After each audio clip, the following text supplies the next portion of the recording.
Pourquoi les résultats du concours de dessin n'ont-ils pas encore été publiés? Hé les gars, les résultats sont par là! J'ai couru frénétiquement vers le tableau d'affichage. Julie Maurice, la première place de la liste! Ouf! Félicitations Julie, tu le mérites! Tu es à la fois jolie et talentueuse, y a-t-il un truc que tu ne peux pas faire? Oh, comme j'adore recevoir des compliments de tout le monde comme ça. Mais quel est ce bruit? Je me suis retournée et c'était juste Kate. Normalement, elle aurait gagné à coup sûr, mais regardons son classement. Oh, là, en bas! Tout cela était à cause du logo de l'école à l'encre sur le crayon qu'elle a utilisé ce jour-là. Kate avait les mains moites, alors en dessinant, l'encre a taché sa main et elle l'a accidentellement étalée sur toute sa feuille. Pauvre Kate. Mais tu sais quoi? Je suis tout simplement meilleure que toi. Maintenant, tout ce qui restait entre moi et l'un des 3 billets d'or pour un camp d'été de design en Italie était un dernier concours. Il y a un seul problème, cette nouvelle fille, Ariana, est malheureusement une designer talentueuse. Julie, tu vas bien? Mademoiselle, Julie s'est évanouie! Un garçon a crié fort et m'a emmenée frénétiquement vers la salle de premier secours. Ouais, alors, maintenant on y est. Mais allons, ne vous inquiétez pas, en fait je ne suis pas du tout malade. Je faisais juste semblant pour pouvoir sécher le cours de PS et réaliser mon plan. En entrant dans la classe, j'ai vu tout le monde s'agiter autour du bureau d'Ariana. J'ai demandé à mon amie ce qui s'était passé, et elle a dit que quelqu'un avait renversé du café sur le dessin d'Ariana. Elle était toute paniquée et n'arrêtait pas de regarder sa montre. Elle devait quand même le refaire, mais le temps lui manquait. Soudain, quelqu'un a dit « Hé, quelqu'un a laissé tomber un collier ici. Peut-être que c'est celui du coupable. » J'ai touché instinctivement mon cou et oh, mon collier a disparu. Puis il y a eu une main sur mon épaule qui m'a fait sursauter et me retourner. C'était Rebecca. Si je ne me trompe pas, il est à toi, n'est-ce pas? Elle m'a lancé un regard noir. C'est mon collier, mais... Alors comment a-t-il fini sous le bureau d'Ariana? À ce moment-là, j'étais tellement terrifiée que je n'ai pas pu dire un mot. Heureusement pour moi, Ariana est intervenue. Je pense que c'est juste une coïncidence. Julie ne ferait jamais une chose pareille. Tout le monde était d'accord avec elle, disant qu'une fille douce comme moi ne ferait jamais une chose aussi méchante. Ce n'est pas grave, Rebecca était juste confuse, c'est tout. Ne t'inquiète pas. Oh, comment Rebecca ose-t-elle m'accuser? C'est fou de penser que nous étions meilleures amies. Vous voyez, je la connais depuis l'enfance, car nos parents sont amis. Mais puis elle a grandi et est devenue cette horrible mademoiselle je sais tout. Mais bon, j'avais besoin de l'écarter de mon chemin. Je devais me concentrer sur mon propre design. Juste parce que j'ai saboté le design d'Ariana ne signifie pas que je peux baisser ma garde. C'était une attente anxieuse pour savoir si j'étais sur la liste du camp d'été, bien que je ne devrais pas être si stressée car je serais à coup sûr acceptée. Il s'est avéré que même si Ariana a dû refaire rapidement son design, elle a eu une place aussi. Mais la dernière place est allée à Rebecca? Hein? Je ne savais pas qu'elle était aussi intéressée par le design de mode. Bref, peu importe Rebecca, elle n'a jamais été mon égale. Donc, tada, finalement, je suis ici à Milan, la capitale mondiale de la mode. Et devinez quoi? Pendant le camp d'été, il y aura plusieurs compétitions et le meilleur gagnera une bourse pour l'Université Polytechnique de Milan. Incroyable! Je rêvais de tout cela depuis longtemps. Personne n'allait me bloquer le chemin. Le camp était superbe. J'ai apprécié les visites des musées et les cours sur l'histoire de la mode, le choix des matériaux pour les vêtements et les techniques de coupe. Puis, notre première épreuve a été annoncée. Effectuer des tâches de couture de base le plus vite possible. Simple comme bonjour. J'avais déjà suivi des cours de couture auparavant, alors bien sûr, cela ne m'a pas posé de problème. Voyant tout le monde se débattre pour terminer leurs produits, j'ai souri et j'ai appuyé avec confiance sur le bouton de fin. Cependant, au même moment, quelqu'un d'autre a appuyé sur son bouton aussi. Rebecca. Bien sûr, les juges ont aimé mon travail, mais les regarder faire l'éloge du travail de Rebecca était nul. Oh! Comment quelqu'un qui n'a jamais pris de cours de couture peut être aussi bon? Les 2 semaines du camp d'été ont filé, puis le dernier défi qui allait décider du gagnant est arrivé. Chaque candidat a reçu un grand morceau de tissu, et c'est tout ce que nous aurions, donc pas de place pour les erreurs.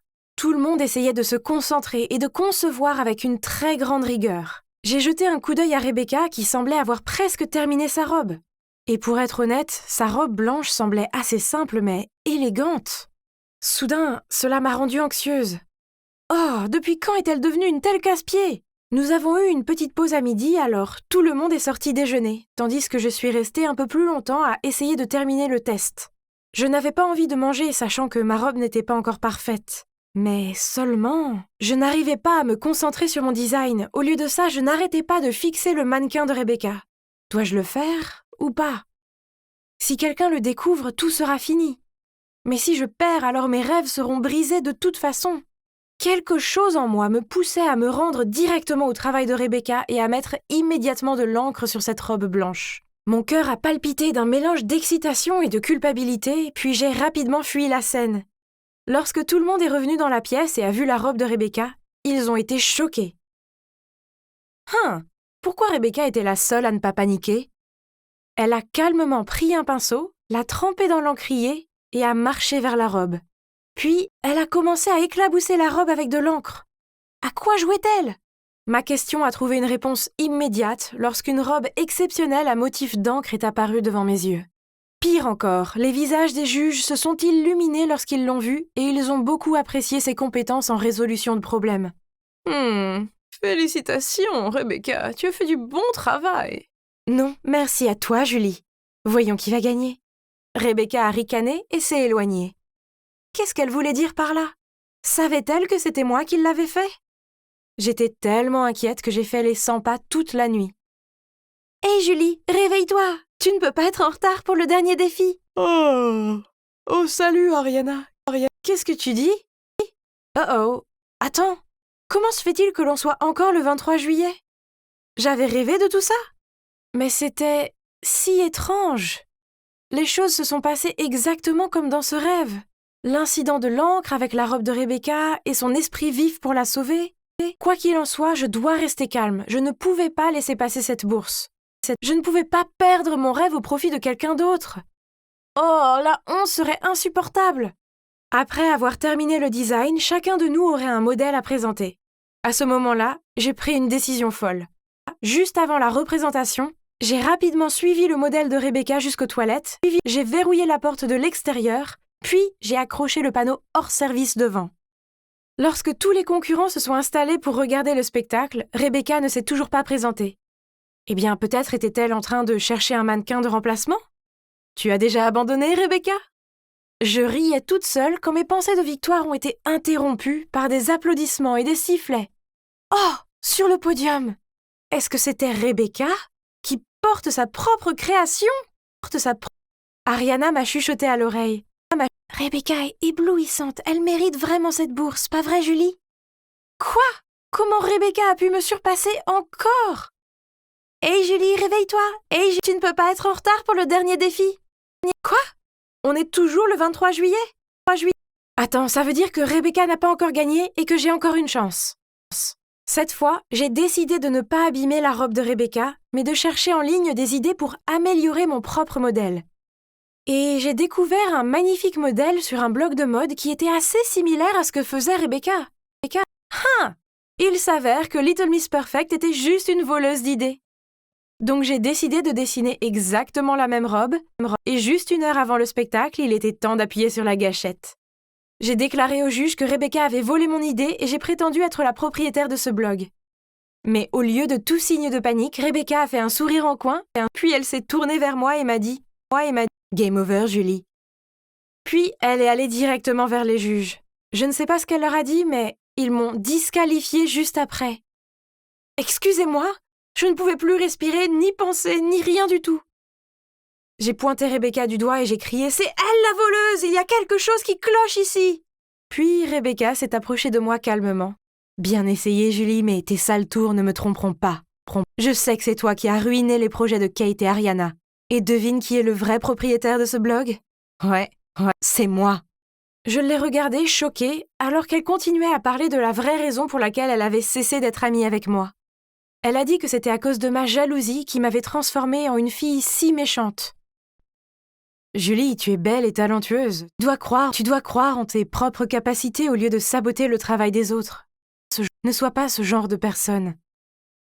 Je me suis réveillée en sueur. J'ai pris mon téléphone et C'était toujours le 23 juillet. Oh! Est-ce que ce jour ne pourrait pas juste se terminer? Mais peut-être était-ce une bonne chose, car cela signifiait que j'avais une chance d'arranger les choses. L'heure du déjeuner est arrivée et je me suis attardée à regarder la robe parfaite de Rebecca. J'ai passé ma main sur la bouteille d'encre, mais je l'ai laissée là où elle était. Et là, j'ai soupiré et je suis retournée vers ma propre robe. Alors, que s'est-il passé? Eh bien, Rebecca a quand même gagné. Mais vous savez quoi? Ce n'est pas grave. J'ai fait de mon mieux, je n'ai pas triché. Eh bien, la robe de Rebecca méritait de gagner. Après le concours, j'ai vu d'autres filles en train de féliciter Rebecca. Alors je me suis approchée d'elle, je lui ai tapé sur l'épaule et je lui ai dit avec un sourire sincère « Je voulais juste te féliciter, ton modèle est juste superbe. » Merci Julie. J'aime beaucoup ta robe aussi. Précise, tes coutures étaient si précises. Bon, alors je n'ai pas gagné, mais j'ai appris une leçon précieuse. Je devrais toujours me donner à 100% dans ce que je fais. Au lieu de perdre autant de temps et d'énergie à essayer de gâcher les choses pour les autres. Oh, et à propos de la boucle temporelle, je la mets sur le compte du stress de la compétition. Je pense que je devais avoir l'impression d'être coincée dans un monde de rêve jusqu'à ce que j'apprenne l'erreur de mes méthodes. Enfin, j'ai trouvé la paix intérieure et je me suis enfin sortie de ce rêve. Je dois admettre que j'ai crié de joie quand je me suis réveillée et que j'ai vu que nous étions enfin le 24 juillet. Me voici à une conférence de presse, debout, devant d'innombrables journalistes. Oh non, ça n'est pas moi. Voilà, je suis Alexia, 17 ans. Je ressemble peut-être à une lycéenne, mais contrairement aux jeunes de mon âge, je suis garde du corps. Comment ça? Eh bien, j'ai été adoptée par une organisation de sécurité clandestine après avoir été abandonnée à un jeune âge. Heureusement, papa, mon sauveur, était là pour m'apprendre tout, des maths aux arts martiaux. Honnêtement, c'était la période la plus heureuse de ma vie. Mais il est parti trop tôt à cause du cancer, et c'est comme si j'avais été abandonnée à nouveau. L'organisation ne m'a pas laissé le temps de faire mon deuil. Elle m'a obligée à m'entraîner du matin au soir, en disant que je devais rendre mon père fier. J'ai donc toujours fait de mon mieux, et je suis restée au top dans les arts martiaux. Cependant, à cause de ma maladresse, j'ai fini comme simple garde du corps pour les VIP, avec le nom de code 036. Comme c'est ennuyeux. Jusqu'au jour où j'ai été convoquée par le patron. 036. Nous avons une tâche spéciale pour vous. Son nom est David Smith, directeur du lycée de Woodford. Une autre escorte ennuyeuse, encore. Vous allez enquêter sur Monsieur Smith pour une violation du règlement financier en vous déguisant en un nouvel élève de Woodford et en collectant tout ce qui le concerne, lui, sa femme et sa fille. Donc soyez extrêmement prudente. Est-ce que c'est clair? Oui, monsieur. Enfin, au revoir au travail ennuyeux de garde du corps. Il est temps de faire mes preuves. Je vais rendre papa fier, et pour être honnête, je suis aussi excitée d'expérimenter la vie d'une lycéenne. Maintenant, j'avais besoin de faire quelques achats. Comme je n'ai que des costumes à porter en service, je ne savais pas comment m'habiller comme une vraie lycéenne. Oh waouh! Regardez tous ces vêtements éblouissants. Après avoir longuement réfléchi, j'ai décidé de prendre cette jolie robe, ce truc et aussi ça. Ils sont assortis, non? Mais la vendeuse m'a demandé si c'était pour ma petite sœur. Hein? Qu'est-ce qu'elle voulait dire?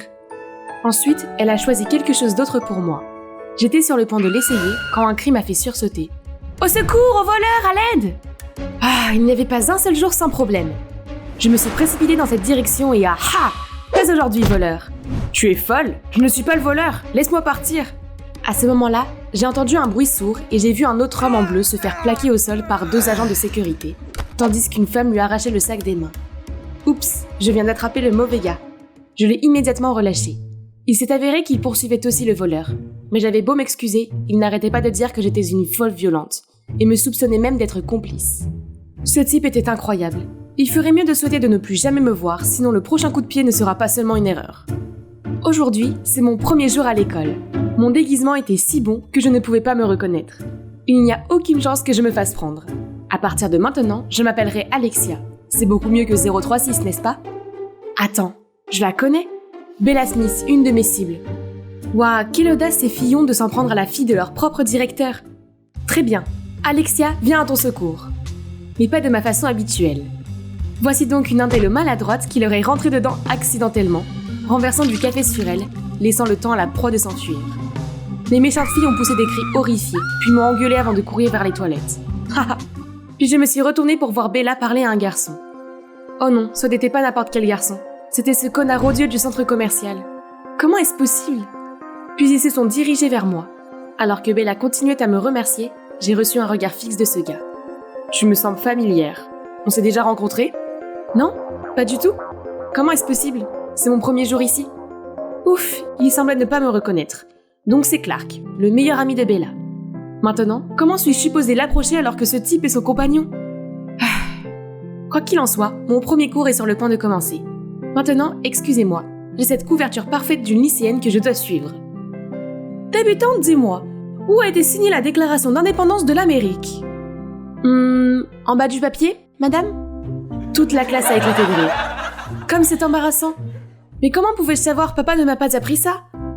Puis soudain, j'ai entendu ce son alarmant. Ne paniquez pas, je m'en occupe. Suivez-moi dans le couloir. Mais personne ne l'a fait. Au contraire, ils ont ri encore plus fort. J'étais encore abasourdie quand une gentille fille m'a dit que c'était juste une cloche de fin de cours. Oh, c'est ce que c'était? Enfin une pause de toutes ces leçons épuisantes. Maintenant, vérifions si la nourriture est saine. Ok, passez. J'étais sur le point de manger la carotte quand les méchantes filles de tout à l'heure sont apparues. Oui, mange-la, ça va t'aider pour ta mauvaise vue. Et ça, c'est pour avoir taché ma robe. Puis elles se sont enfuies. En d'autres lieux, ses ennemis auraient connu le goût de mon poing. Hey Alexia! Alexia! C'est si bruyant, cet endroit est comme une ruche. Alexia! Oh attends, c'est mon nouveau nom. Je me suis retournée pour voir Bella, qui voulait se joindre à moi pour le déjeuner. Voilà l'occasion. Mais non, ce Clark qui la suit est aussi là. Bon sang! J'ai demandé à Bella pourquoi ces filles méchantes se moquaient d'elle, la fille du directeur. Mais elle a juste secoué la tête sans le savoir. Mais je pense que j'ai trouvé la raison après avoir parlé avec elle. J'ai remarqué qu'elle était un peu plus lente que ses camarades, car lorsque je faisais une blague, il lui fallait un certain temps pour comprendre et rire. Donc lui soutirer des informations devrait être facile. Si seulement... Tu viens d'emménager ici, comment sais-tu que c'est la fille du directeur? On m'en a déjà parlé. Ce rabat-joie, bon sang. La première semaine ne s'est pas très bien passée, car je devais encore m'habituer à être appelée Alexia et à ne pas inspecter mon propre casier. Et puis, il y a cette tonne de devoirs à faire. En général, j'aime apprendre des choses à l'école, mais la mission n'a pas progressé du tout. Je devais accélérer le rythme.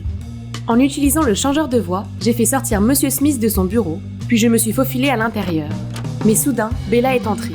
Paniquée, j'ai lâché que je nettoyais le bureau du principal. Elle a semblé convaincue, puis s'est même jointe à moi. Une autre fois, j'ai vu le principal parler à quelqu'un dans le couloir et j'étais sur le point de prendre des photos avec mon stylo caméra espion quand Clark est apparu et m'a bombardé de questions stupides. Bon sang, si ça continue comme ça, quand est-ce que je finirai ma mission? Un jour, j'ai vu que Bella avait encore des problèmes avec les méchantes filles. Est-ce que ces morveuses n'apprendront jamais? Ça en est trop.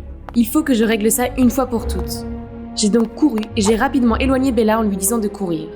Puis j'ai donné mes fameux coups de pied volants, ainsi que quelques balayages avant, et j'ai mis toutes les méchantes au sol en un clin d'œil. Justice a été rendue. J'ai épousseté mes mains ensemble en signe de triomphe, mais est-ce que Clark vient d'être témoin de tout ça? Ce type est bien trop suspect, il va probablement ruiner ma mission secrète un jour. Je dois faire des recherches sur ce type. Et il ne m'a pas fallu longtemps pour découvrir qu'il n'était pas issu d'une famille riche, comme la plupart des autres élèves. Il est entré dans cette école prestigieuse par une bourse d'études grâce à son intelligence. Maintenant, j'étais là, dans la boulangerie de la famille de Clark. Oh, cette fille a ses yeux et sa couleur de cheveux. On a parlé et on a tout de suite accroché. C'était Enola, la sœur de Clark. Elle a le syndrome de Down, mais elle a un vrai talent. Regardez, ses dessins ne sont-ils pas superbes? Je feuilletais le carnet de croquis d'Enola quand Clark est arrivé et m'a traîné dehors. Pourquoi m'as-tu suivi ici? Je sais que tu prépares quelque chose. Qui est la personne suspecte ici? C'est toi qui apparais toujours par hasard là où je suis. Je t'ai suivi jusqu'ici parce que tu me harcèles et que tu as l'air louche. Clark est resté sans voix. Puis sa sœur est venue nous dire « Ah, Alexia, Enola aime beaucoup jouer avec toi. Mon frère, laisse-la entrer. » Son attitude a complètement changé en entendant cela. Il m'a gentiment dit que les autres se moquaient souvent d'Enola à cause de son état. Il s'est également excusé de m'avoir mal compris et m'a offert une brioche à la cannelle. N'était-ce pas la première fois que je le voyais sourire? Je n'avais jamais été aussi proche de lui. Et soudain, j'ai senti quelque chose me retourner l'estomac. J'avais peut-être trop mangé. Après cela, notre conflit a été naturellement réglé. Nous sommes devenus plus proches et j'ai appris à connaître d'autres aspects de lui. Il était vraiment gentil et serviable. Plus nous parlions, plus je ressentais des palpitations. Oh non, qu'est-ce qui ne va pas chez moi? Pire encore, J'ai même commencé à me sentir mal à l'aise lorsque Bella était proche de Clark. Il l'aide toujours pour les plus petites choses, comme ouvrir la porte, lui tenir un parapluie, et même ouvrir des bouteilles d'eau. Elle a toujours agi comme si elle voulait que Clark la protège tout le temps. Non, reprends-toi, Alexia. Non, 036. Tu as une mission à accomplir. J'ai fait semblant d'avoir des crampes pour sortir du cours de sport et me faufiler dans le bureau de Monsieur Smith. J'ai fouillé dans la poubelle, mais il n'y a rien d'utile. Puis j'ai remarqué un tiroir verrouillé, et devinez quoi? Il y avait un bloc-notes et une enveloppe pleine d'argent. Puis en nombrant le papier avec un crayon, les lettres sont apparues peu à peu. C'est une adresse et une heure. Alors le directeur va faire une transaction là-bas? J'ai compris. Puis en sortant, j'ai maladroitement renversé une pile de documents sur son bureau. Attends, il y avait une photo d'une femme tenant des bébés avec des gribouillis. Je vous aimerai tous les trois pour toujours. Mais Bella m'a dit qu'elle était fille unique. Alors qui est-ce? Et voici l'endroit, au milieu de nulle part, exactement où quelque chose de louche se produirait. 4h29, c'est presque l'heure. Quelqu'un arrive. Attendez, c'est la femme sur cette photo? Elle est plus âgée, mais c'est bien elle. Et puis le directeur Smith est apparu. Il semblait très proche. Ils ont parlé et il lui a tendu une enveloppe. Cette enveloppe. Donc, elle était ça. Et maintenant, tu n'as pas renoncé à traquer les autres? Ok, écoute bien. Je pense que Monsieur Smith est impliqué dans une affaire de violation financière. Mais pas seulement ça. Je viens de le surprendre en train de tromper sa femme, tu vois? Non, non pas possible. C'est ma... Ok, je vais garder ce secret pour toi à une condition. Laisse-moi participer à cette enquête. Le directeur a soutenu ma bourse d'études. Je ne pense pas qu'il soit ce genre de personne. Quoi? Il voulait travailler avec moi? Cela semblait risqué. Mais tant que je me taisais sur l'organisation, je pouvais passer du temps sans Bella avec lui. C'est bien, non?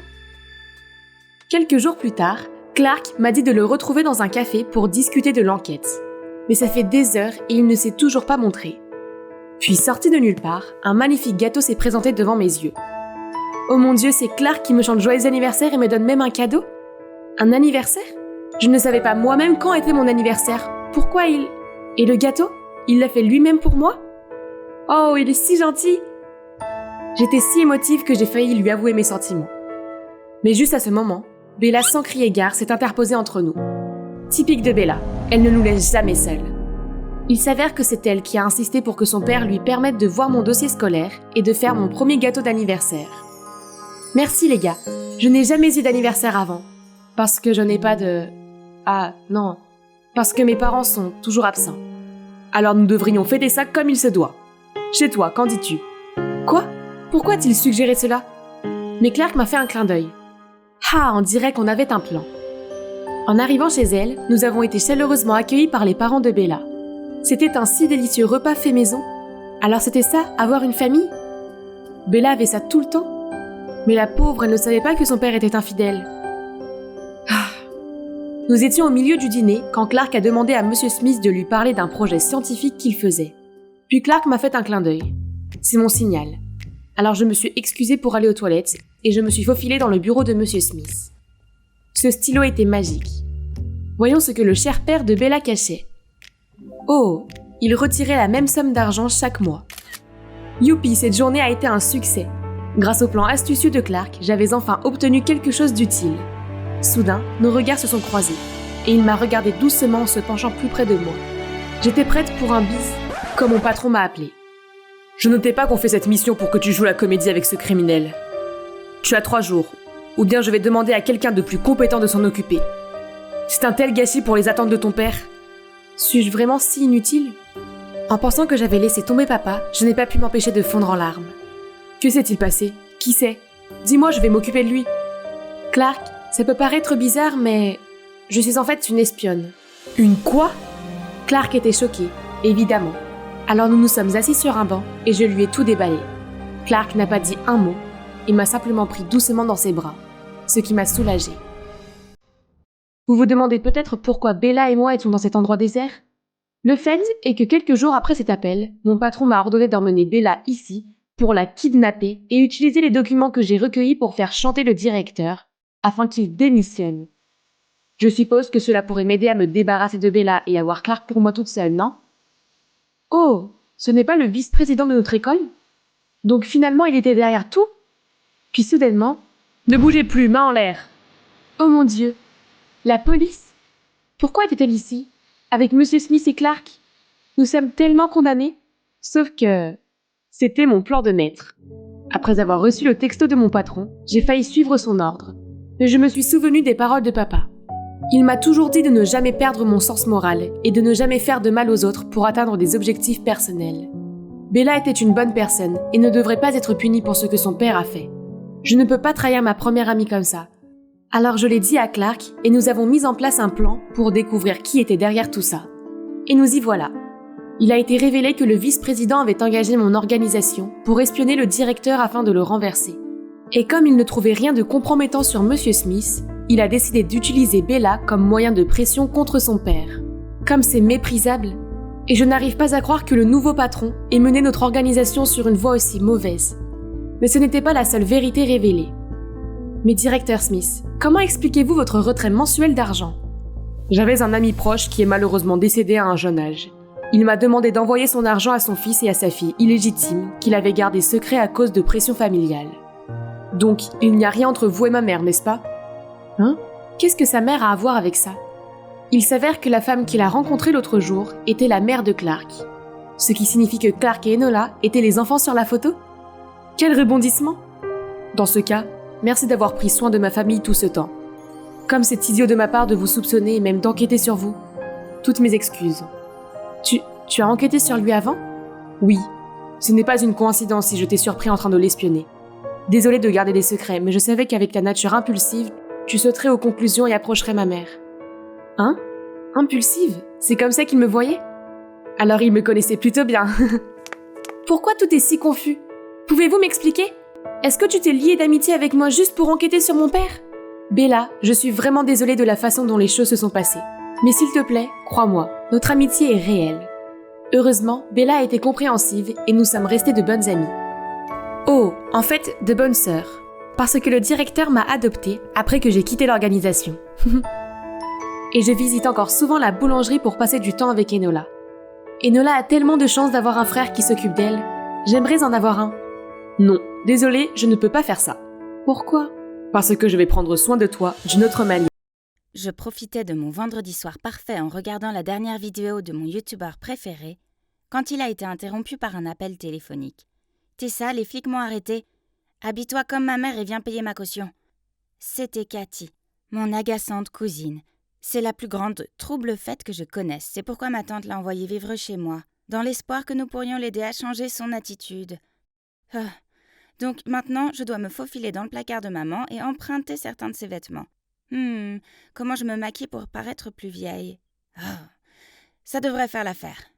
Alors, officier, dans quel pétrin s'est-elle fourrée cette fois? Elle a vandalisé une voiture. C'est pas moi, maman. C'est de la faute de cette stupide voiture qui s'est mise sur mon chemin. Bon sang. Si j'étais vraiment la mère de Cathy, je la laisserais pourrir en prison jusqu'à ce qu'elle retrouve la raison. J'étais sur le point de faire sortir Cathy de là, quand un garçon m'a souri et a dit « Madame, pouvez-vous me payer ma caution aussi ?» Désolée, mais non. Tu n'es pas mon problème. Ok, bien. Alors, tu peux au moins me donner ton numéro? J'ai vu Cathy froncer les sourcils en le regardant, puis elle a tiré sur mon bras. Rentrons à la maison, maman. Cathy, tu ne veux pas grandir. Je ne peux pas te couvrir pour toujours. Tu vas le faire, sinon je pourrais accidentellement glisser ton petit secret à tes parents. Cette menace devient vraiment vieille. Ok, donc, je n'ai pas payé la caution de Cathy par choix. Vous voyez, elle a quelque chose sur moi. Le truc, c'est que j'ai une passion pour la pâtisserie. Mais mes parents pensent que c'est une perte de temps. Je savais qu'ils ne paieraient jamais délibérément pour mes cours de cuisine. Alors, je leur ai dit que j'avais besoin d'argent pour m'inscrire à un cours supplémentaire. Je sais que ça n'a pas l'air très bien, mais je travaillais dans la boulangerie d'un café afin de pouvoir les rembourser tout en acquérant de l'expérience. Mais Cathy a découvert mon secret et maintenant elle l'utilise pour me contrôler. Et juste quand je pensais que les choses ne pouvaient pas être pires, je suis arrivée à la maison pour trouver mes parents qui m'attendaient dans le salon. « Tessa, tu étais sortie faire la fête, n'est-ce pas? Pourquoi tu continues à nous désobéir? Et c'est ma robe! Pourquoi ne peux-tu pas être plus comme Cathy? Elle a vraiment amélioré ses notes. » Je me suis retournée pour voir que Cathy n'était pas là. Elle avait dû s'enfuir rapidement par la porte arrière de sa chambre. Quelle chipie! Mais mes parents croient toujours qu'elle est la fille en or. C'est n'importe quoi, bien sûr, elle a obtenu des bonnes notes tout en trichant. Si Cathy ne connaissait pas mon secret, je l'aurais déjà démasqué. En fait, en plus de Cathy, il y a aussi Célia, ma meilleure amie, qui est aussi au courant. Elle est peut-être une tête brûlée, mais quand il s'agit de mes secrets, je sais que ses lèvres sont scellées. « Hé, Tessa, tu dois voir ça !» Célia a agité son téléphone devant moi. Attends, c'était BitKit Bakes, ma chaîne YouTube préférée de tous les temps. Je suivais ce gars depuis des lustres. Il était si talentueux. Oh, et il portait toujours ce mignon masque de chaton. Regardez ses mains, elles sont si belles. Et comme j'adore sa voix douce. Je parie qu'il est aussi très beau. Célia est tellement accro au garçon. Ah, c'était encore Cathy. Elle a laissé son rouge à lèvres à la cantine et je dois aller le chercher pour elle et l'emmener dans un café en ville. C'est ridicule. Je suis sûre qu'elle peut survivre sans son stupide rouge à lèvres pendant un après-midi. Je suis entrée dans la cafétéria et j'ai vu Cathy assise avec 2 garçons. Ce n'était pas le garçon de la station de police. Il s'avère qu'il s'appelle Max et que c'est le nouveau petit ami de Cathy. Et l'autre garçon est Kevin. Ils sont tous les 2 étudiants à l'université. Hé, Tessa, tu devrais rester pour le gâteau. Puisque j'étais ici, autant avoir quelque chose de sucré, non? Donc, j'ai ignoré les roulements des yeux de Katie dans ma direction et je les ai rejoints. Le serveur a apporté un gâteau au chocolat et... ça avait l'air bon. J'en ai pris une bouchée et... mais quelque chose n'allait pas. Ce gâteau aurait besoin d'un peu de caramel salé. Puf, un gâteau doit garder sa saveur originale. Et si tu ajoutes ça, il sera beaucoup trop sucré. Oh, quelle grossièreté! Je ne faisais qu'exprimer mon opinion. Juste à ce moment-là, Célia m'a téléphoné. Je venais de répondre quand elle a commencé à crier si fort que j'ai dû tenir mon téléphone loin de mon oreille. « Tessa, Tessa, Tessa !» Célia, tout va bien? Je sais comment impressionner le gars de BitKit Bakes. Nous devons lui faire un cadeau DIY. Une coque de téléphone en résine chocolatée. Qu'est-ce que t'en penses? Je suis un génie, n'est-ce pas? J'ai remarqué que Max, Kevin et Katie me regardaient bizarrement. Bon sang, c'était tellement embarrassant. Alors j'ai rapidement raccroché au nez de Célia et puis j'ai inventé une excuse pour partir. Ah, je préférais quand j'étais la seule à connaître BitKit Bakes. Je regardais ses vidéos tous les jours et je rêvais de cuisiner avec lui. Mais maintenant, l'obsession de Célia pour lui me fatiguait un peu. Elle m'envoyait des SMS pour me parler de lui et m'entraînait dans ses projets de fan idiots. Elle s'était même inscrite à son fan club en ligne. Et tout ce dont elle parlait, c'était à quel point il était en forme et à quel point il était beau. Bonjour, est-ce que quelqu'un ici s'intéresse vraiment à la cuisine? Au moins, le travail m'a permis de faire une pause avec les pleurnicheries de Célia. Oh, qu'est-ce qu'il fait là, lui? Il a acheté 2 tasses de café et m'a demandé d'emprunter mon téléphone parce que le sien n'avait plus de batterie. J'ai donné à contre-cœur mon précieux téléphone, mais j'ai entendu une sonnerie. Max a sorti avec enthousiasme son téléphone qui sonnait dans sa poche et a dit « Donc maintenant j'ai ton numéro de téléphone, ma jolie. » Quoi? Quel culot! Je suis la cousine de sa petite amie. Il n'a pas honte. Je lui ai jeté un regard abasourdi, mais il a juste souri, rendu mon téléphone et m'a fait un clin d'œil. J'ai enregistré mon numéro dans ton téléphone, appelle-moi. Et il est parti. Il venait d'atteindre la porte quand je suis sortie de ma confusion. La coque de téléphone, notre coque de téléphone en chocolat. Pourquoi l'avait-il? Elle est unique et on l'a déjà envoyée à BitKit Bakes. N'est-ce pas? J'étais sur le point de courir après lui pour éclaircir tout ça quand Katie est apparue. « Max, pourquoi t'as pris si longtemps pour acheter du café ?» Puis elle a foncé vers le comptoir dès qu'elle m'a repéré. « Ne t'approche pas de mon petit ami, ou ton secret sera rendu public, d'accord ?» Cathy m'a jeté un regard furieux et a traîné Max à l'écart. Même s'il partait, je pouvais encore entendre sa voix. « Ne parle pas à cette fille, je ne l'aime pas. »« Hein? Mais qu'est-ce que c'est que ça? Qui veut de son petit ami de toute façon? Oh, comme c'est énervant !» Un soir, j'étais allongée sur le canapé et je me demandais si Max pouvait vraiment être BitKit Bakes quand Célia est arrivée en courant. « J'ai le numéro de téléphone de notre mystérieuse idole !» Oh non, c'est reparti. Célia était bien trop excitée parfois. Donc, une source secrète du fan club me l'a envoyé. Je me demande si c'est son vrai numéro. Tu crois vraiment que c'est le numéro de BitKit? Tentons le coup. Nous n'avons rien à perdre. Ce serait mentir de dire que je n'étais pas un tout petit peu curieuse. Alors, j'ai entré le numéro de téléphone, et dès que j'ai appuyé sur l'appel, le nom de Max est apparu sur l'écran. Hein? Qu'est-ce que c'est que ça? J'ai rapidement raccroché et je me suis retournée pour dire à Célia que c'était juste un faux numéro. Si Max est vraiment notre idole, je ne veux pas que Célia s'embrouille dans la vie amoureuse de ma folle de cousine. Célia a juste haussé les épaules et dit « C'est bon, je trouverai un autre moyen. » Puis elle a fait sa tête de concentrée en tirant la langue pendant qu'elle tripotait son téléphone. Le lendemain, je suis rentrée chez moi après mon service.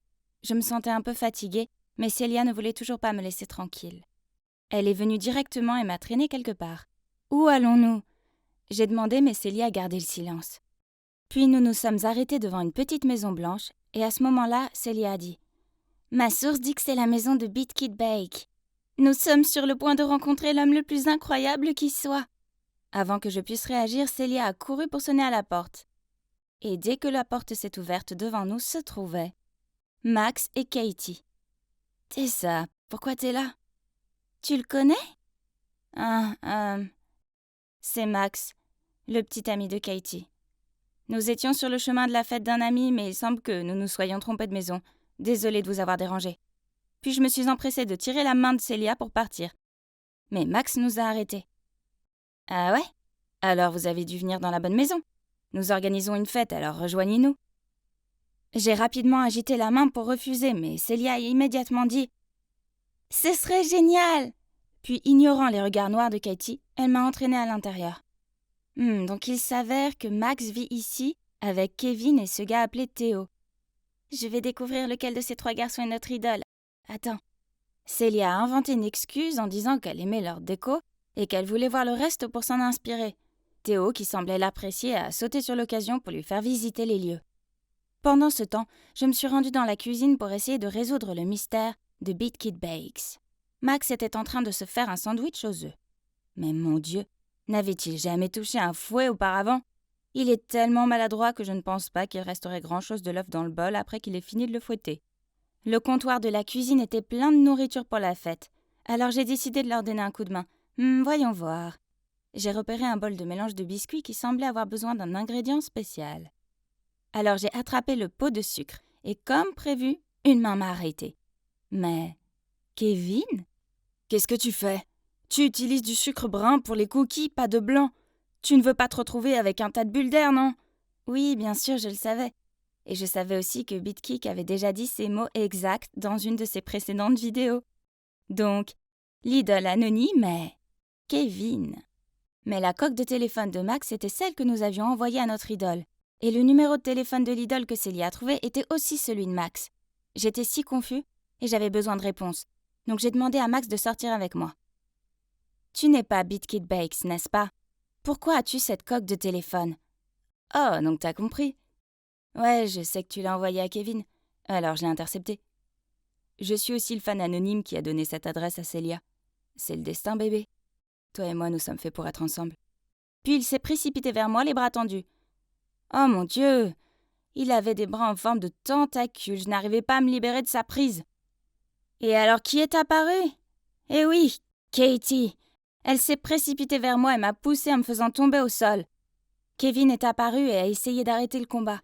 Mais les bras de Katie l'ont heurté et son poignet a heurté la grille chaude du barbecue.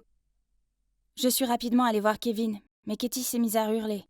« Je te déteste !» Puis elle s'est enfuie avec Max, sans remords à sa poursuite. Nous sommes ensuite allés dans la chambre de Kevin pour prendre la trousse de secours. « Attendez, je reconnais ce masque. Ne t'inquiète pas, je garderai ton secret. Mais peut-être que ce bras ne devrait pas apparaître à l'écran pendant un moment. Célia a un sens aigu de l'enquête. » Ouais, je suppose. Je pense qu'une jolie fille comme toi devrait porter le masque de chat pour les prochaines vidéos. Qu'est-ce que t'en penses? T'es sûre? Tes fans pourraient supposer que la fille aurait une sorte de relation spéciale avec toi? Mon Dieu, qu'est-ce que je dis? Réveille-toi, Tess. Je dois y aller. C'est vrai. Il y a quelque chose d'important qui m'attend à la maison. Quelle journée désastreuse. Je ne pouvais pas continuer à être sous le contrôle de Katie plus longtemps. Je devais tout avouer à mes parents avant qu'elle ne leur dise. Seulement, quand j'ai passé la porte, j'ai entendu des bruits bizarres venant du salon. C'était Cathy qui pleurait à chaudes larmes sur le canapé. Je l'ai ignorée et j'étais sur le point de monter à l'étage, mais soudain, elle a couru vers moi. et m'a serrée dans ses bras. « Tessa, je suis désolée de t'avoir poussée. Je n'ai jamais voulu que quelqu'un soit blessé. J'aime juste vraiment Max et ça me brise le cœur de savoir qu'il est un tel coureur de jupons. » « C'est bon, mais tu mérites vraiment beaucoup mieux que ce crétin. » Donc Katie et moi avons fait la paix, et elle a aussi promis qu'elle ne révélerait pas mon secret à mes parents. Mais je veux leur dire la vérité. Je veux dire, je ne vais pas leur mentir pour toujours, n'est-ce pas? Et quand ils verront à quel point la pâtisserie compte pour moi, ils me soutiendront, pas vrai? Les gars, je me suis inscrite à un concours de pâtisserie et j'ai invité mes parents. Et devinez quoi? J'ai gagné le premier prix! Youhou! Mieux encore, mes parents m'ont félicité et m'ont dit que si j'aimais autant la pâtisserie, je devais suivre mes rêves. Ah, et j'ai utilisé l'argent du concours pour les rembourser. Kevin m'a beaucoup aidée. Il m'a donné de bons conseils et, en fait, on a commencé à sortir ensemble. Il est encore tôt, mais être avec lui me rend aussi heureuse que de manger des cookies fraîchement préparés. Quant à Célia, eh bien, elle est toujours convaincue que Théo est son idole. Un jour, je lui ferai découvrir le vrai BeatKit Bakes. Bientôt. C'était un samedi à mon club d'environnement. J'ai vu mes amis discuter et je me suis empressée de les rejoindre. Et Walmart?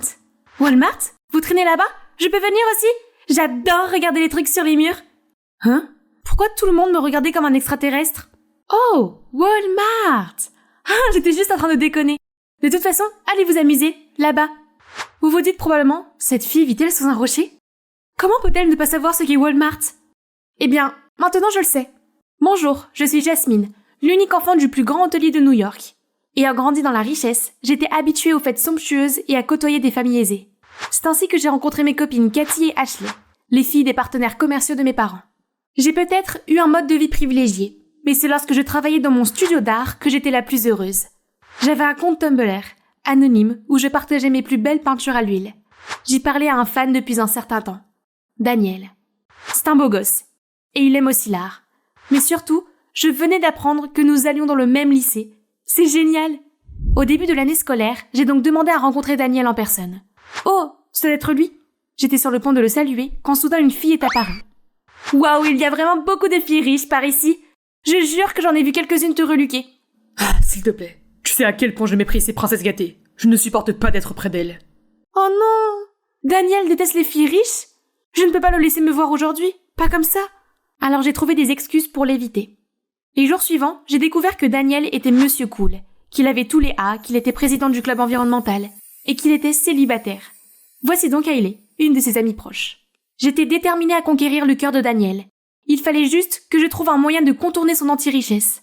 Ah ah! Je ferai semblant d'être une fille normale et je rejoindrai le club environnemental de Daniel. Pendant ce temps, je le ferai tomber amoureux de moi avant de lui dire la vérité sur mon compte Tumblr.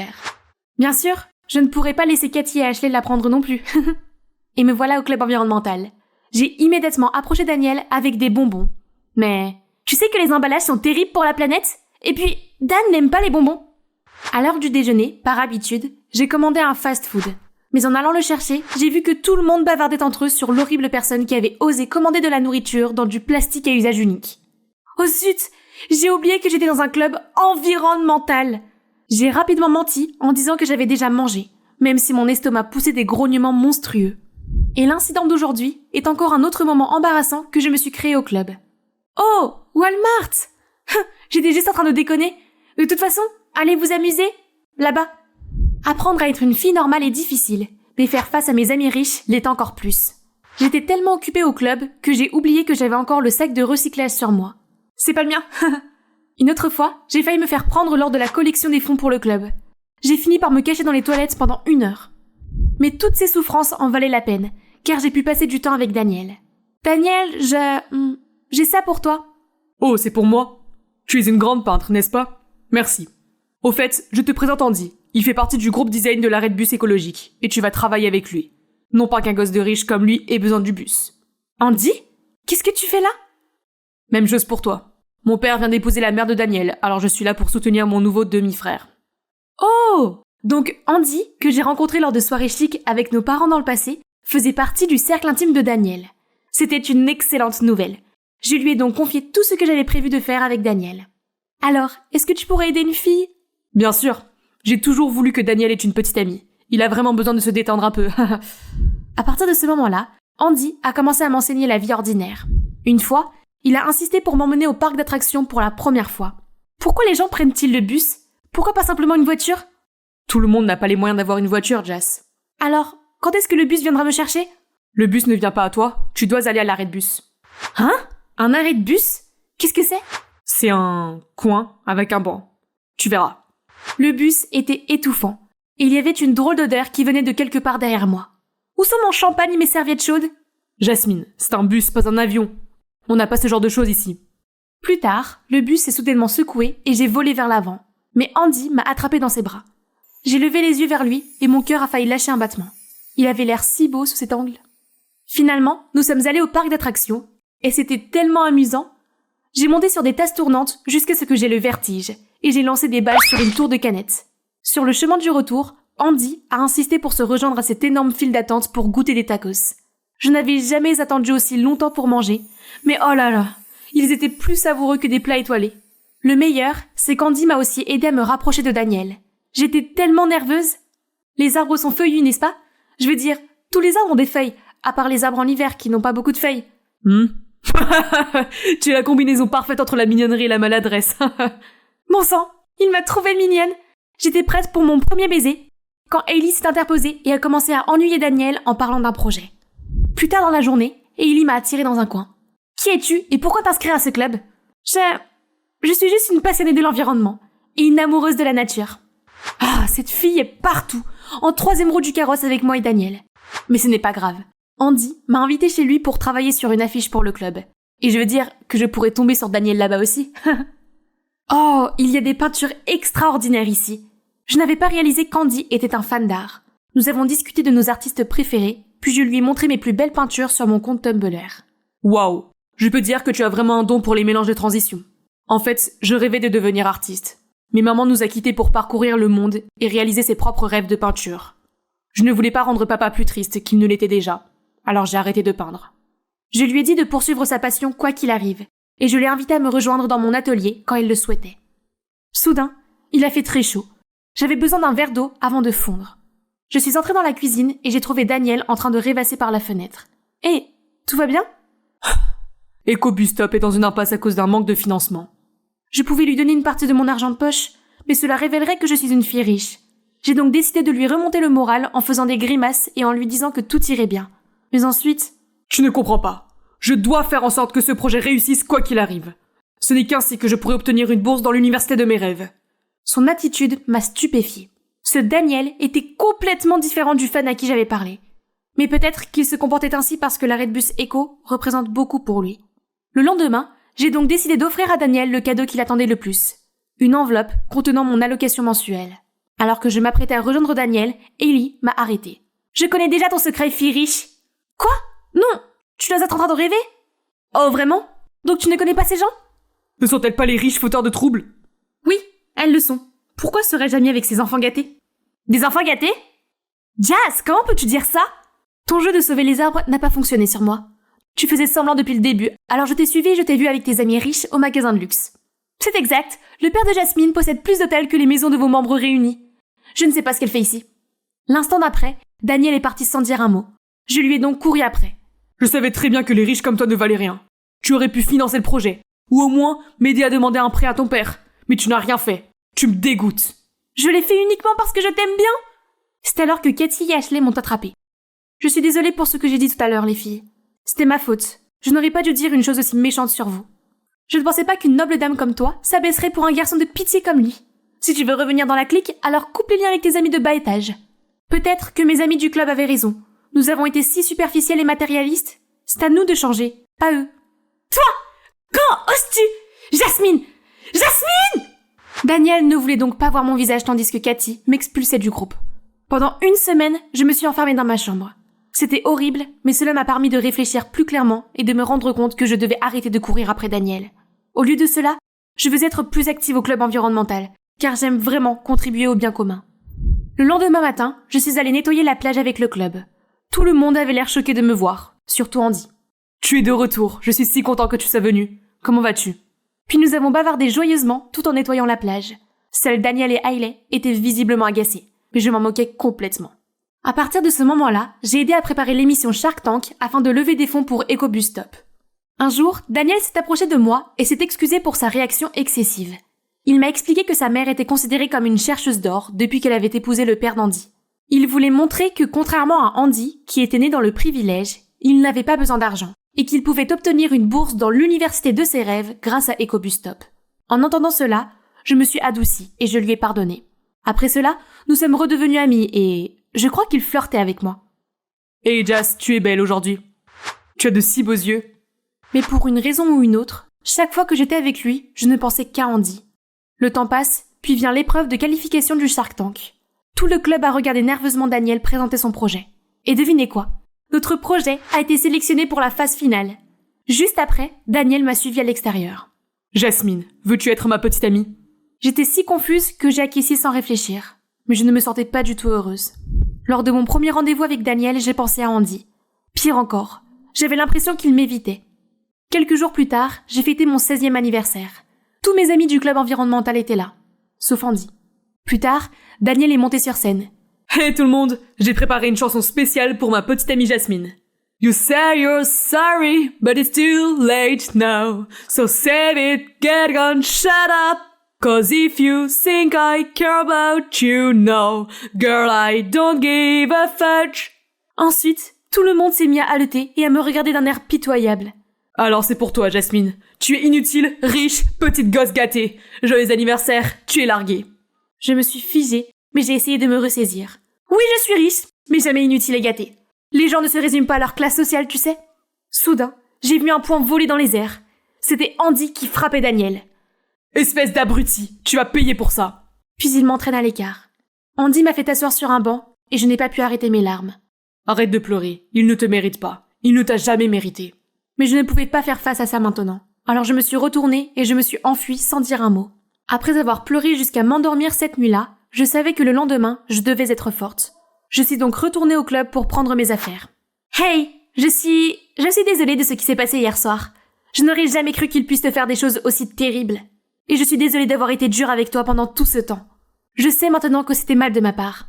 C'est bon, je pense que c'était ma faute depuis le début. J'ai ignoré le fait que nous étions incompatibles juste parce qu'il était mon fan. Daniel est ton fan?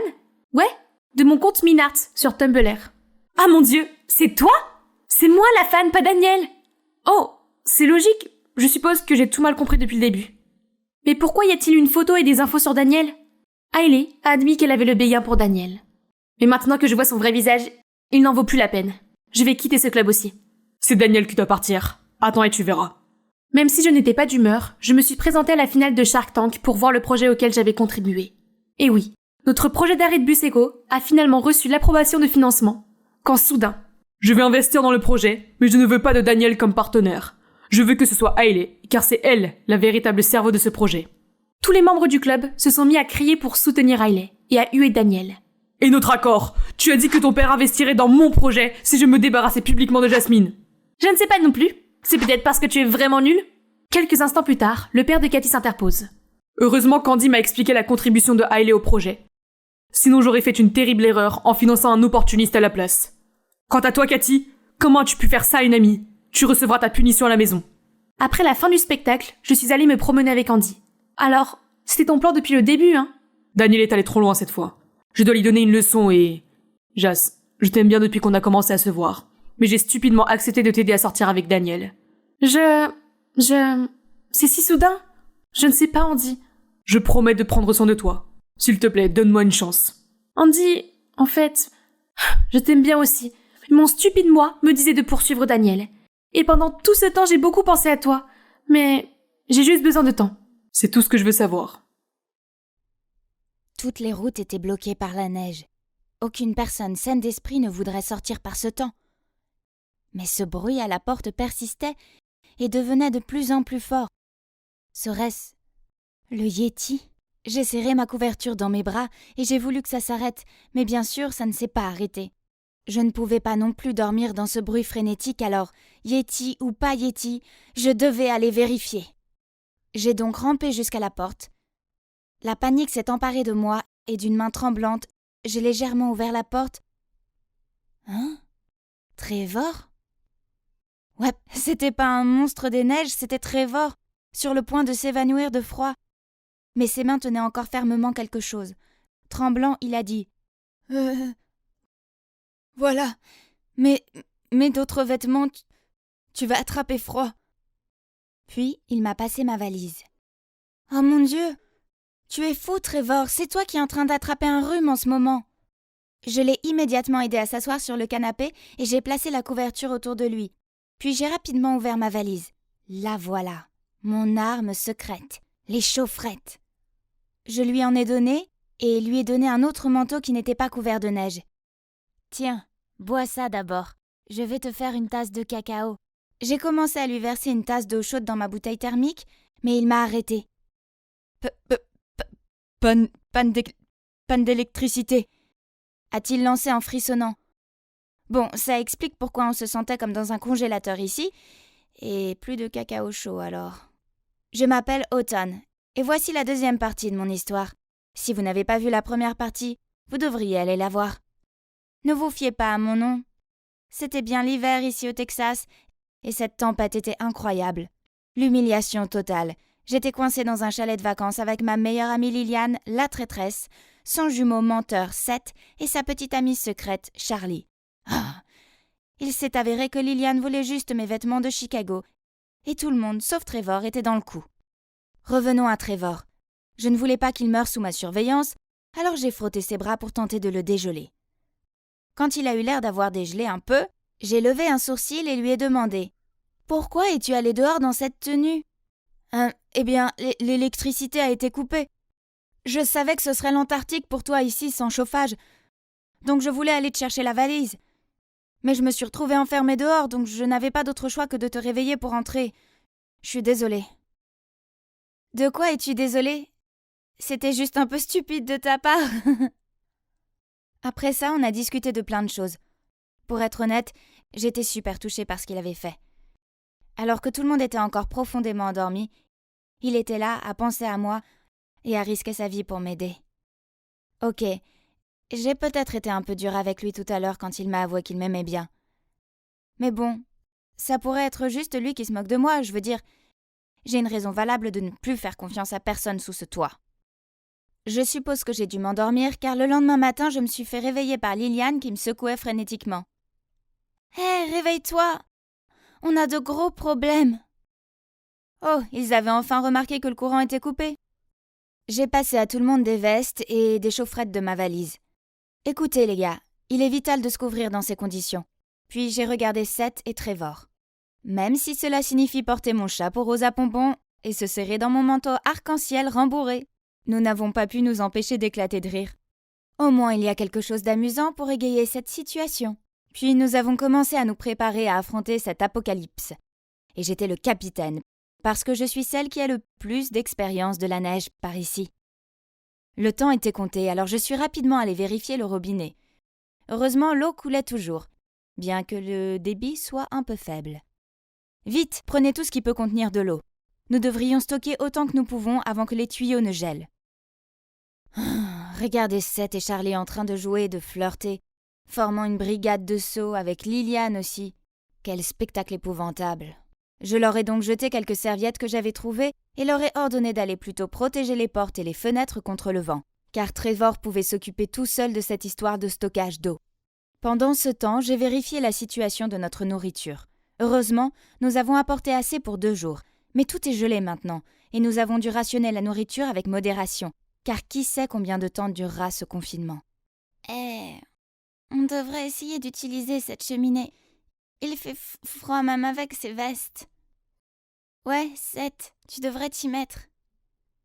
Puis nous avons commencé à nettoyer tout ce qui se trouvait devant la cheminée pour que Seth puisse essayer. Mais oh là là, qu'est-ce que je pouvais espérer? Tout ce qu'il a réussi à faire, c'est de la fumée noire. Oubliez ça, c'est probablement juste une cheminée décorative. Vous êtes tous stupides. Mais Trevor est sorti du sous-sol avec une brassée de bois. Non, c'est sûr que c'est utilisable. Regardez, j'ai même trouvé du bois et du charbon stockés ici. Laissez-moi essayer. Il s'est allongé devant le foyer et a commencé à dégager le blocage de la cheminée. Après un certain temps, ça a marché. Waouh, on avait du feu. Nous avons tous crié et sauté comme des fous. Puis Liliane a entouré le cou de Trevor de ses bras et l'a embrassé sur la joue. Rougissant, il l'a immédiatement essuyé avec sa main, ce qui a laissé des taches de charbon sur son visage. C'était tellement drôle. Trevor était notre vrai héros, encore une fois. Alors que Seth... Eh bien, Dieu merci, je n'avais plus le béguin pour ce loser. Pauvre Charlie, amuse-toi bien à être coincé avec ce mec inutile. Grâce à Trevor, nous avions maintenant un feu pour nous réchauffer et faire cuire notre nourriture. Donc tout va bien se passer, n'est-ce pas? Oh non!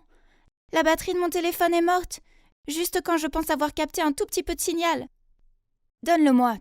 Tu ne sais pas qu'on peut charger ton téléphone avec des fruits? Seth a pris le téléphone et le chargeur de Liliane et les a emmenés dans la cuisine. C'est étrange. Il n'a jamais eu l'air aussi enthousiaste à l'idée de faire quelque chose d'utile ces 2 derniers jours. Il essayait probablement de sauver sa face après l'avoir perdu tant de fois contre Trevor.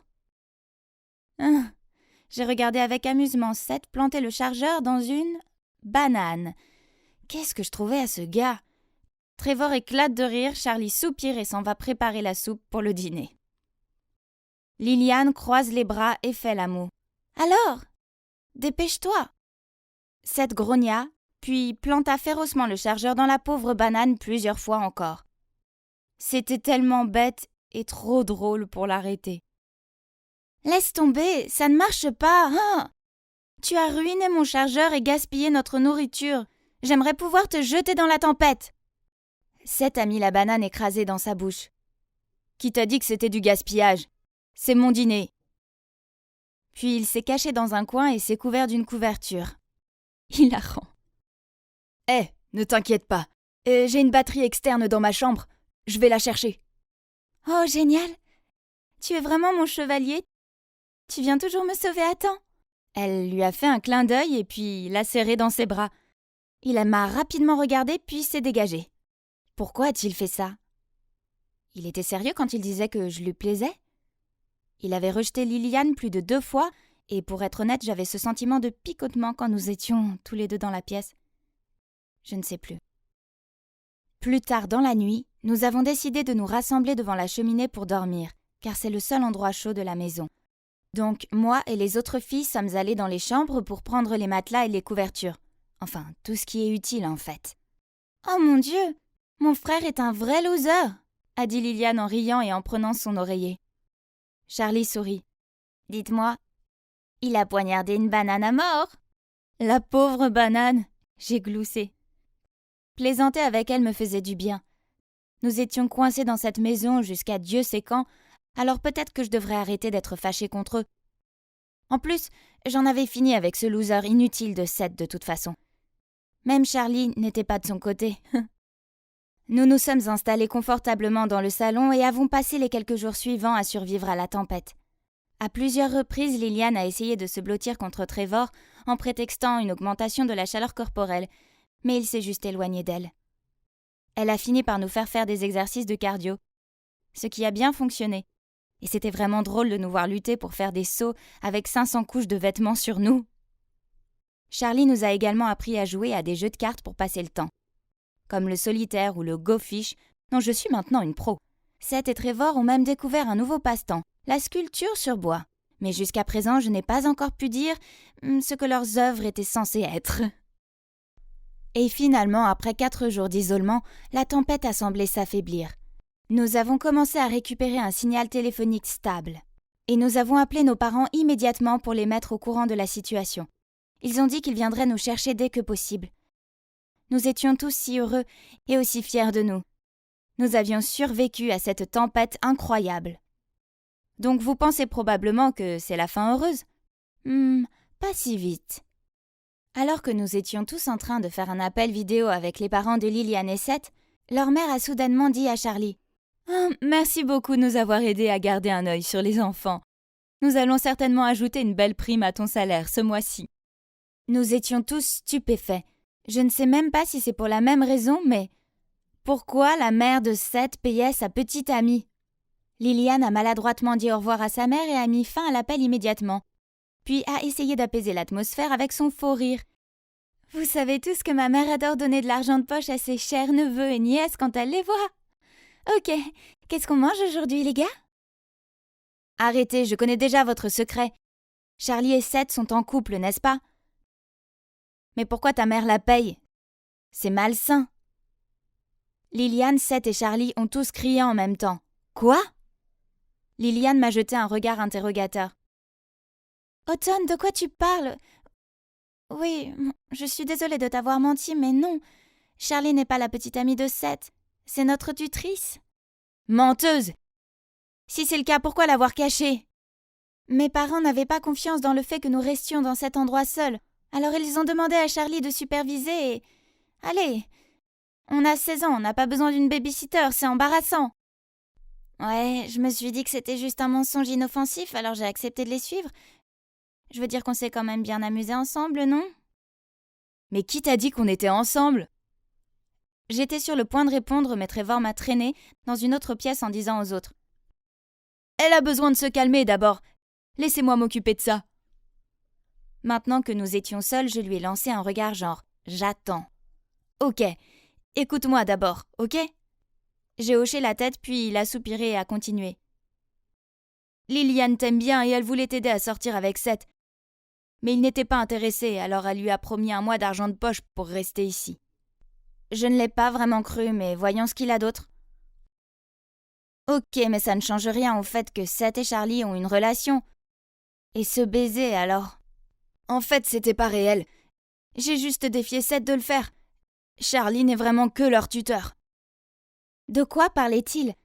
J'avais l'impression que la pièce commençait à tourner. Écoute, je t'aime vraiment bien, Automne, et je sais que je n'aurais jamais dû te mentir, mais c'était seulement pour que tu me donnes une chance. Seulement, Liliane pense maintenant que je l'aime bien, et je n'ai jamais voulu lui donner de faux espoirs. Comment ose-t-il me piéger comme ça? Alors je lui ai crié. Je ne t'aimerai jamais, jamais, au grand jamais. Tes actions m'ont juste poussé à te détester encore plus. À cause de lui, j'ai mal jugé Liliane, Charlie et Seth. Même si, pour être honnête, Seth n'était peut-être pas un menteur, mais il n'était toujours pas mon type. Trevor a pris un air découragé en regardant le sol, puis il a marmonné un « Désolé ».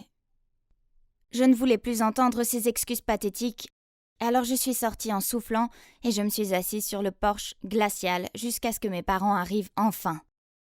Après ça, les choses sont revenues normales. L'école a repris, Liliane et moi, nous sommes les meilleures amies du monde, et elle m'appelle maintenant sa meilleure amie des tempêtes de neige. Quant à Trevor, je l'évite maintenant autant que possible. Je sais qu'il me regarde fixement à l'école. Je peux sentir son regard sur moi. Mais dès que je regarde dans sa direction, il se détourne rapidement. Je suppose que je l'aime bien, d'accord. Je n'approuve pas ce qu'il a fait, mais je dois admettre qu'il faut un gars plein d'esprit et d'imagination pour trouver un plan comme ça sur le champ. Bon, d'accord. Je vais lui donner une autre chance et voir où ça mène. Et si jamais il y a une autre tempête de neige, eh bien... Je suppose que c'est un gars serviable à avoir dans le coin. Elina, pourquoi tu es juste ma cousine et pas ma maman? Clara m'a regardée avec des yeux curieux. Je savais d'où venait cette question, car le sujet de la semaine à l'école maternelle était la famille. Les paroles innocentes de Clara me remplissaient de culpabilité. Étais-je une mauvaise personne? Je me suis posé cette question tous les jours pendant les 4 dernières années. Oui, la petite fille à côté de moi n'était pas ma fille. Je l'ai volée à son vrai père. Et je l'ai élevée seule depuis. Tout a commencé avec mon oncle Oliver, qui est un homme d'affaires prospère et une personne très aimable. Je lui dois beaucoup, ainsi qu'à ma grand-mère, car ce sont eux qui m'ont élevée après la mort de mes parents dans un accident de voiture lorsque je n'étais qu'une gamine. Mon oncle n'a pas ménagé ses efforts pour combler la figure paternelle manquante dans ma vie. Mais il voulait aussi avoir un enfant biologique à lui, ce qui était un problème assez délicat pour un homme asexué comme lui. Un soir, je venais de rentrer de ma soirée avec mes amis quand je l'ai vu assis à la table de la cuisine, la tête dans les mains. J'ai demandé « Mon oncle, qu'est-ce qu'il y a ?» Il m'a regardé avec des yeux rouges gonflés, a soupiré puis a dit « Lina, c'est vraiment idiot. C'est juste que c'est mon anniversaire le mois prochain et je n'ai pas la seule chose que je désire le plus au monde. Je l'ai pris dans mes bras et je l'ai réconforté. Je savais qu'il avait toujours envie d'avoir un enfant et je voulais l'aider. Alors ensemble, nous avons étudié la possibilité de recourir à une mère porteuse. Mon oncle était si content et il a fait tous les papiers pour se procurer un ovule de donneuse. Maintenant, tout ce qu'il lui fallait, c'était une mère porteuse. Il est donc passé par une agence locale de mères porteuses qui lui a présenté 5 profils de mères porteuses potentielles. Je jure qu'il a dû relire chacun d'eux une centaine de fois. Mais il a fini par en choisir un. Une femme appelée Camille. Sur le papier, Camille semblait parfaite. Elle était âgée de 31 ans et avait déjà un petit garçon en bonne santé appelé Martin. Un contrat a été établi. Tous les soins médicaux de Camille seraient payés et elle recevrait également une somme d'argent assez importante. Puis, lorsque le bébé aurait 1 semaine, mon oncle l'élèverait seul. Tout cela semble parfait, hein? Eh bien, ça a vite pris une mauvaise tournure. Une fois que Camille est tombée enceinte, oncle Oliver a voulu être plus présent auprès d'elle pour pouvoir créer des liens avec le bébé. Une fois, je suis entrée dans le salon où de la musique classique était jouée et mon oncle appuyait sa tête sur le ventre de Camille pour voir si le bébé pouvait entendre la musique. Bientôt, rentrer à la maison et trouver Camille là est devenu la norme pour moi. Au début, cela ne me dérangeait pas car elle était toujours très gentille avec moi et nous avions même eu de petites discussions de temps en temps. Mais un matin, alors que je descendais les escaliers pour aller travailler, je l'ai aperçue dans le jardin, en train d'aider ma grand-mère à arroser les fleurs. J'étais sur le point de m'approcher pour les saluer quand je l'ai entendu dire « Oliver est un homme adorable, mais il est tellement occupé que j'ai peur qu'il trouve que c'est un peu trop d'équilibrer entre un nouveau-né et le travail. » Puis ma grand-mère a dit « Ne t'inquiète pas, ma puce, il aura Lina et moi pour l'aider. » Mais Lina est si jeune et elle a sa propre vie à mener. Elle est toujours à une fête ou avec un garçon. Et on ne peut pas attendre de toi que tu t'occupes d'un bébé. Pas à ton âge. Je ne veux pas qu'une étrangère s'occupe de mon bébé. Alors que je pourrais aider. Quoi? Son comportement si doux n'était qu'une façade, n'est-ce pas? Comment ose-t-elle essayer de manipuler mon adorable grand-mère? Quelques jours plus tard, je suis descendue au dîner pour voir Camille assise là. Elle m'a souri et m'a demandé comment était ma journée. Je n'ai pas cru à son numéro de gentillesse, mais je l'ai quand même répondu. À un moment donné, elle a soudainement sorti son téléphone. Puis son sourire s'est transformé en froncement de sourcils. « Oh non, Martin a de la fièvre. Je ferais mieux d'aller le voir. » Elle a immédiatement tiré sa chaise en arrière et s'est levée. Vous savez ce que c'est.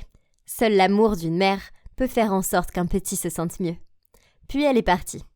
Les paroles empoisonnées de Camille ont certainement touché grand-mère, qui se montre inquiète pour Martin et laisse échapper un doux sourire tandis que ses yeux suivent les pas de Camille.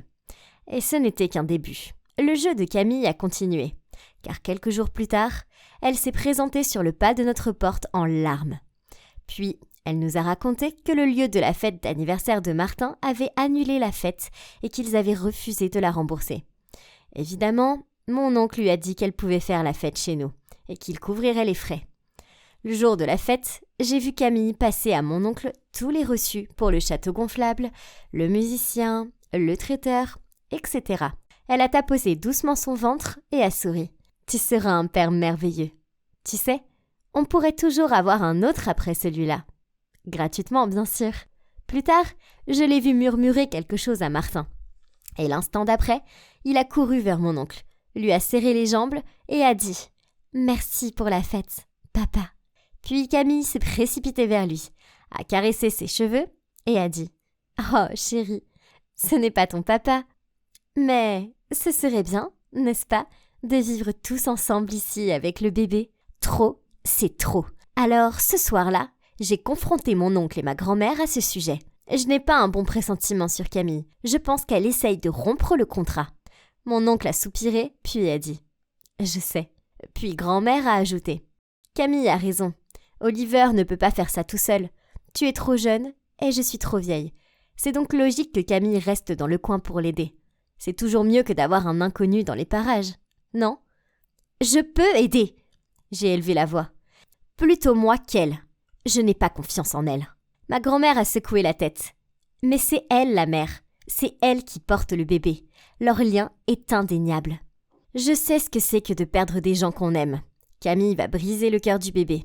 J'en suis sûre. Elle ne pense qu'à elle. Mon visage est devenu rouge alors que j'ai levé la voix. Mon oncle est resté silencieux. Puis il a soupiré et est sorti de la pièce. J'ai couru après lui et je l'ai tiré en arrière. Mon oncle, tu as fait ton choix dès le début. Pourquoi le changer maintenant ?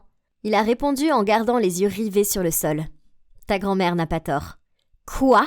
J'ai crié. Arrête de laisser cette sorcière Camille te manipuler. Il a secoué la tête et il s'est éloigné. Oh mon Dieu ! Ils étaient contrôlés comme des marionnettes. Il fallait que ça cesse. Donc, j'ai décidé de confronter Camille à ce sujet. Ma chance est arrivée le lendemain. Elle aidait à préparer le dîner, alors je lui ai dit « Je sais ce que tu manigances. Tu veux juste une vie facile sans aucun souci d'argent. C'est pour ça que tu les manipules. Mais tu ne peux pas me tromper. » Elle a arrêté de couper les carottes, puis m'a regardée. « C'est vrai ?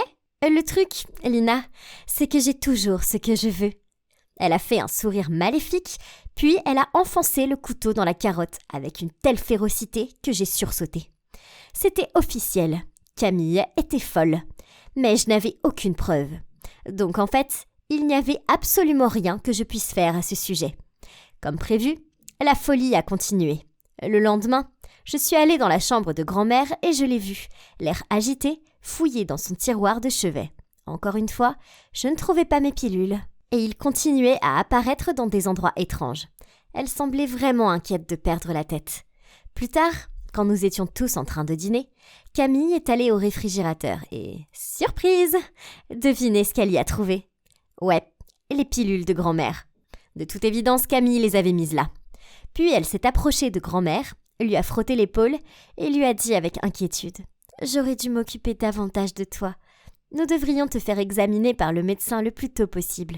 L'âge peut être si cruel pour l'esprit, et je ne veux pas être distraite quand le bébé sera là. » Après cela, grand-mère semblait totalement convaincue qu'elle était trop vieille pour s'occuper d'un bébé, même après que le médecin lui ait dit que tout allait bien.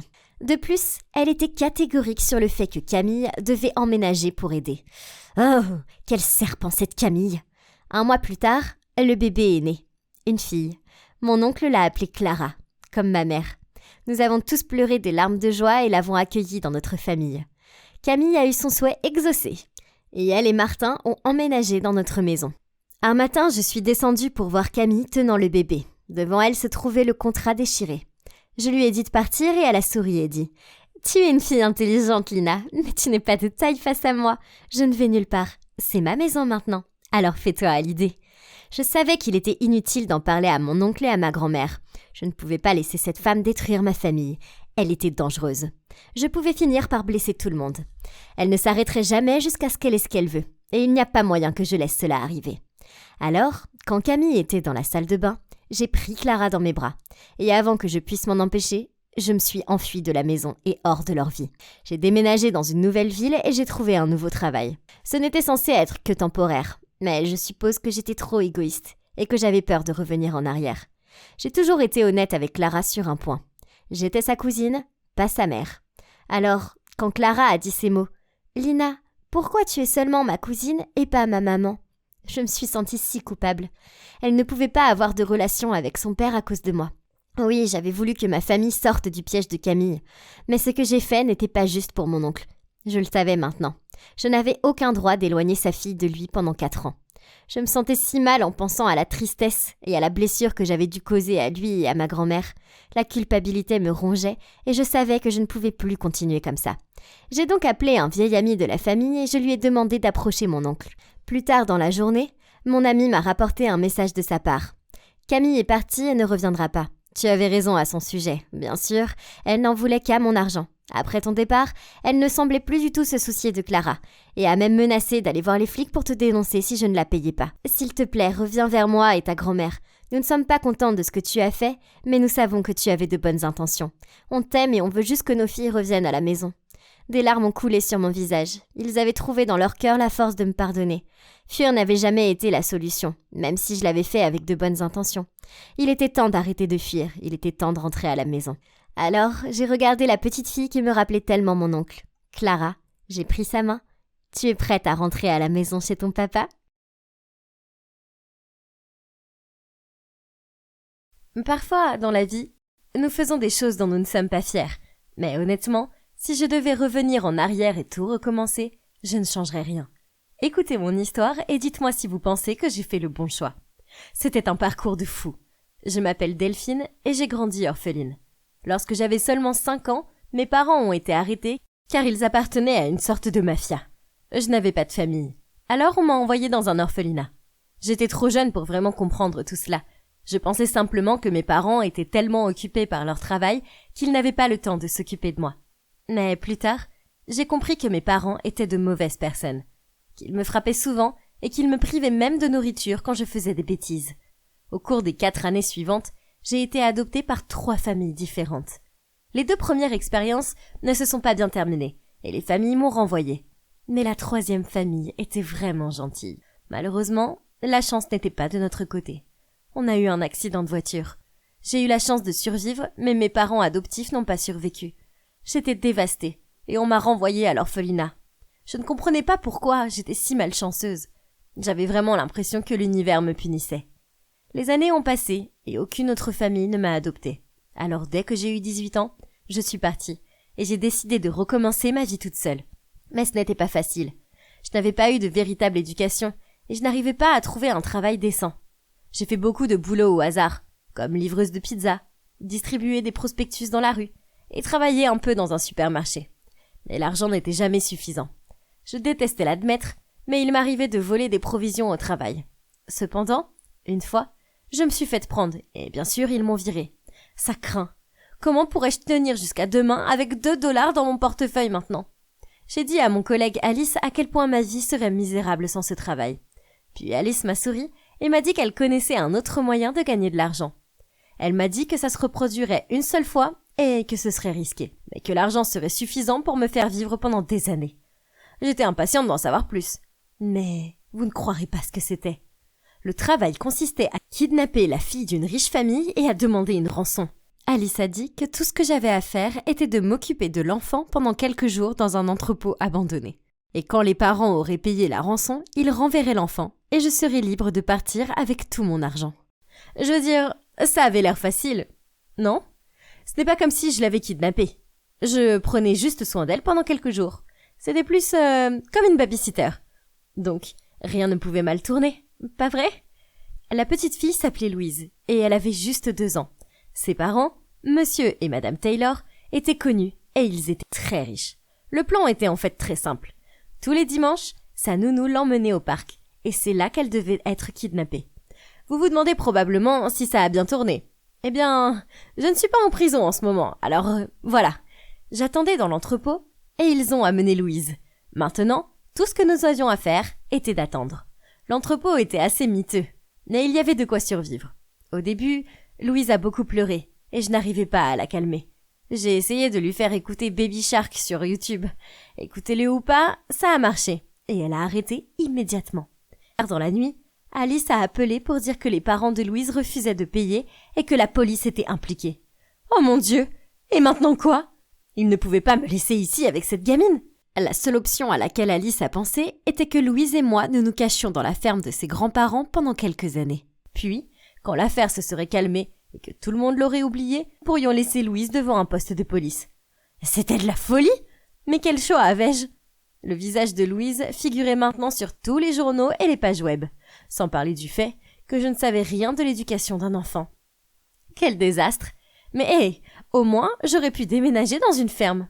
Donc, le lendemain matin, le cousin d'Alice, qui transporte les légumes de la ferme à la ville, est venu nous chercher et nous a conduits en toute sécurité à la ferme. C'était parfait, parce que les grands-parents d'Alice n'avaient pas de télévision ni d'internet, donc ils ne savaient rien de l'enfant disparu. Alice leur a dit que j'étais une mère célibataire et que je n'avais nulle part où vivre. Alors, ils nous ont chaleureusement accueillis et ont dit qu'en échange, je pourrais les aider à la ferme. Ces premières semaines ont été une torture. Louise était si méchante. Chaque fois que je lui donnais à manger, elle jetait sa nourriture autour d'elle. Et une fois, elle a jeté un bol de soupe chaude sur ma tête. Après ça, j'ai été tentée de la laisser crever de faim. Je ne pouvais pas la supporter. Pour être honnête, je la détestais. Je regrettais tellement de m'être impliquée dans cette histoire à chaque fois que je voyais son visage.